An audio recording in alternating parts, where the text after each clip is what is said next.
menyebabkan kita khasyatillah, kita takut kepada Allah Subhanahu wa taala. Itu yang disebut iman tu. Bila kita nak rasa iman kita kuat tak kuat, dia ada rasa gemetar dalam hati. Innamal mu'minuna alladzina idza dzukirallah wajilat qulubuhum. Bila disebut orang yang beriman kepada Allah, innamal mu'minuna alladzina, bila disebut akan nama Allah maka gemetar akan hati. Bila sebut nama Allah gemetar hati. Bila Zainab Al-Ghazali ketika ditahan di penjara, Zainab Al-Ghazali Al-Jubayli, seorang muslimah ahwal muslim, dipenjarakan, dilepaskan anjing-anjing yang dibiarkan kelaparan, yang bila-bila masa sahaja anjing itu akan merobekkan akan segala daging-daging Zainab Al-Ghazali. Apa yang keluar daripada mulut Zainab? Dia kata Allah. Bila sebut Allah saja, anjing bila takut dan dia hulur tangannya ke depan, duduk terus tak gerak, mata pelipuk tengok. Anjing yang betul-betul garang tuan-tuan, bila sebut Allah daripada hati, bukan pada mulut, hati dia terkeluar pada mulut dia. Sebut Allah, maka anjing itu terus hidup. Bila penjaga anjing itu masuk, dia ingat Zainab dah mati, dipaham oleh anjing-anjing tadi, rupanya tak. Itulah kehebatan kalimah Allah tadi yang kita kena sebut, sentiasa sebut dengan kalimah Allahu Akbar, Allah yang Maha Besar. Islam mewajibkan supaya setiap insan beribadah kepada Allah. Bagaimanapun ibadah bukan sekadar sembahyang, puasa, zakat, haji.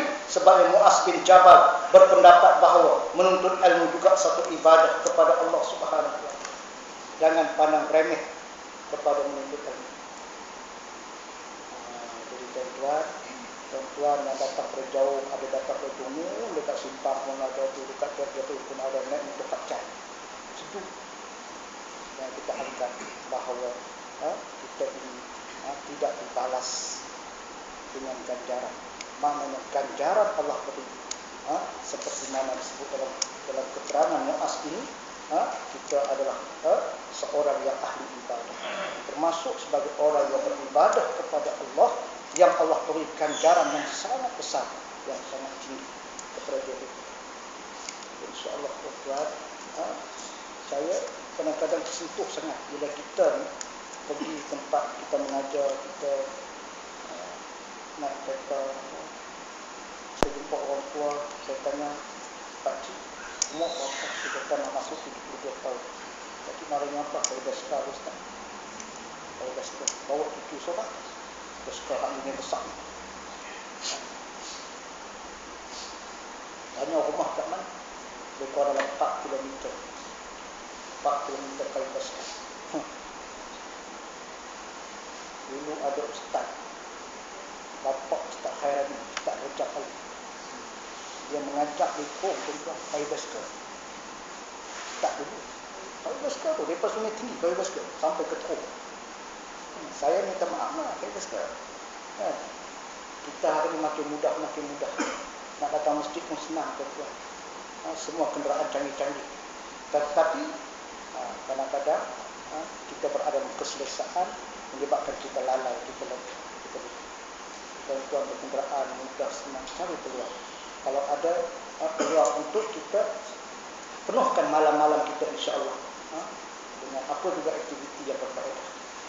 Insya-Allah mudah-mudahan dengan pengajian-pengajian yang kita sentiasa buat, setiap malam ada pengajian, sentiasa dimakmurkan, sentiasa kita menghidupkan akan sunnah Nabi.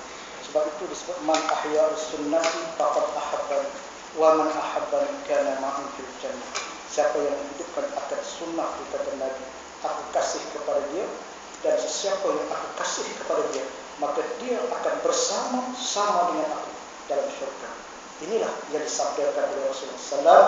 Aqulu qouli hadza fastaghfirullah li wa lakum wa lisa'iril muslimina wal muslimat fastaghfiruhu innahu al-ghafurur rahim.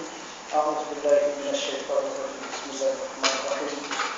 Alhamdulillahirabbil alamin wassalatu wassalamu ala asyrafil anbiya'i wal mursalin wa ala alihi wa sahbihi ajma'in. Allahumma arina haqqan warzuqna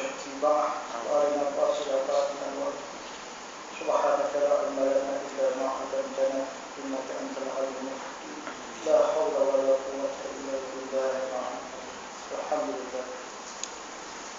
Muslimin muslimat rahimakumullah, kita buka pengajian kita dengan kesempatan